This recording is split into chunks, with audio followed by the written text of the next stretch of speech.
Sir, excise വകുപ്പിൻ്റെ പ്രവർത്തനങ്ങൾക്കും പുതിയ പദ്ധതികൾ നടപ്പിലാക്കുന്നതിനുമായി 23.31 കോടി രൂപ വകയിരുത്തുന്നു. മയക്ക് മരുന്നിൻ്റെ ഉത്ഭവ വിതരണ ശൃംഖല കണ്ടെത്തി സമൂലമായി ഇല്ലാതാക്കാൻ മറ്റു വകുപ്പുകളുമായി ചേർന്ന് സമഗ്രമായ പദ്ധതി രൂപീകരിക്കും.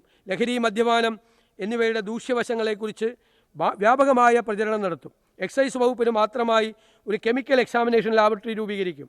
സംസ്ഥാന നർക്കോട്ടിക് കൺട്രോൾ ബ്യൂറോയ്ക്ക് അടിസ്ഥാന സൗകര്യങ്ങൾ ഏർപ്പെടുത്തും. ക്യാമറ മയക്കുമരുന്ന് കള്ളക്കടത്ത് തടയുന്നതിന് CCTV ക്യാമറകളും എക്സ്റേ, ഗാമാ-റേ സ്കാനറുകളും സ്ഥാപിക്കും. പുതുതലമുറ ലഹരി വസ്തുക്കൾ ഉൾപ്പെടെ എല്ലാത്തരം ലഹരി വസ്തുക്കളും തിരിച്ചറിയാനാവുന്ന വിധത്തിലുള്ള ഡ്രഗ് ഡിറ്റക്ഷൻ കിറ്റുകൾ എല്ലാ എക്സൈസ് ഓഫീസുകളിലും ലഭ്യമാക്കും.